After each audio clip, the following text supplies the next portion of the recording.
So today we'll be going over chapter 5, the membrane structure and transport.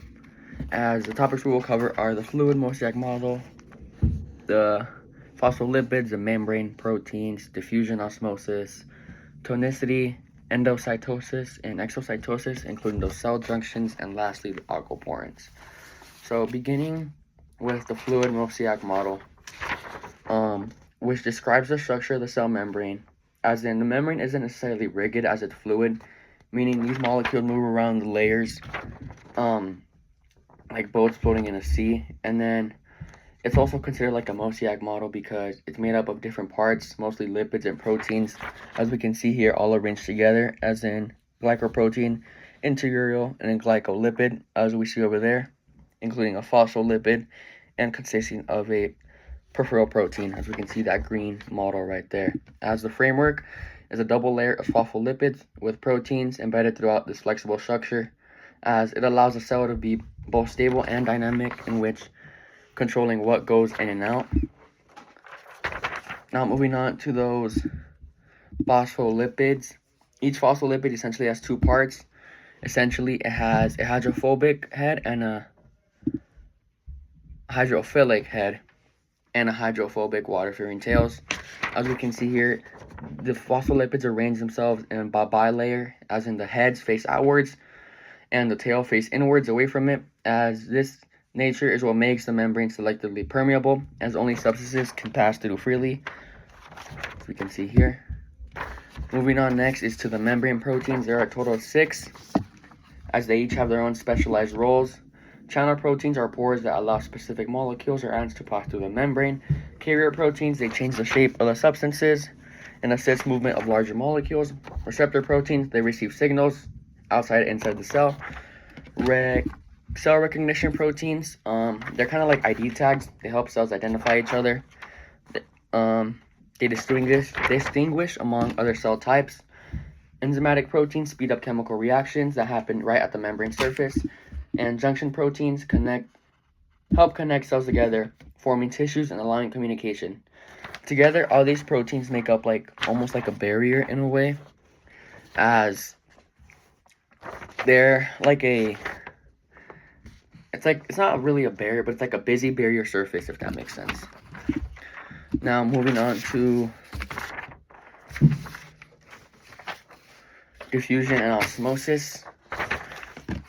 Between the two, diffusion is essentially it's the movement of molecules from an area of high concentration to low concentration, basically spreading out evenly, which diffusion does not require energy, as we can see on osmosis on the other side though. It's diffusion of water through a selective permeable membrane. Water moves towards the area with more solutes and with more balanced concentrations, as we can see here. So we can see here through the images, same concentration. And then for diffusion, it's high solute concentration going to distributed evenly, low solute to high solute for osmosis, equaling that same concentration levels. Now, moving on to,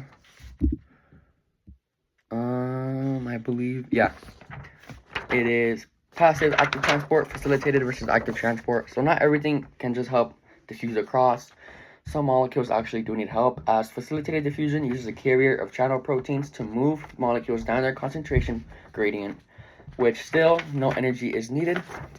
As active transport, on the other hand, requires energy, usually in the form of ATP. This process moves substances towards their concentration gradient from low to high concentration. An example is the sodium potassium pump we talked about in class, how it keeps that nerve and it essentially keeps molecules running smoothly and normally. Now moving on to the endomembrane system and endocytosis and exocytosis image here. So this process, as some materials are too large to fit transport proteins for these cells, are called vesicles. But here is the process of what that goes through, as endocytosis brings materials into the cell by surrounding them into the cell membrane and forming a vesicle. There are two types, phagocytosis and pinocytosis. As phagocytosis is that cell eating where the cell engulfs that bacteria, and then penocytosis is like that cell drinking where the cell takes in those fluids and like dissolves those substances throughout the entire process. As exocytosis is the opposite, as the materials are packaged in vesicles and pushed out of the cell. This is how cells release that waste and send those hormones out towards those, I believe, neurotransmitters. Neurotransmitters.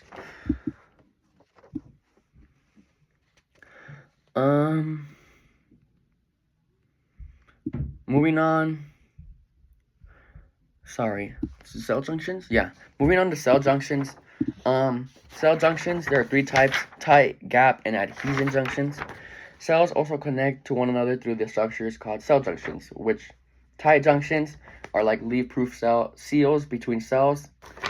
Gap junctions are tiny channels, that let molecules and ions pass directly between cells and help with communication, kind of like heart muscle cells in our own bodies. Adhesion junctions hold cells together strongly, giving tissues flexibility and strength, such as like near the skin and stuff like that. As in plant cells, a similar structure is called plasmomata, which allows substances to pass directly between cells and the cell wall. Moving on to the last one, I believe aquaporin. Aquaporin are special channel proteins made up of just water, kind of the name aqua. They consist, as we can see here, that barrier water with carbon dioxide. While water can slowly move through the membrane, aquaporins make the process much faster and essentially allows for cells and kidneys and plants to root where like the water's like balanced and crucial, if that makes sense. Crucial and critical for its needs. As in conclusion, the cell membrane is a flexible selective barrier of phospholipids and diverse proteins. Through different transport methods, diffusion, osmosis, active transport, and vesicle movement, cells carefully control what enters and leaves. And with structures like junctions and aquaporins, cells stay connected and balanced, maintaining life at the macroscopic level. Thank you.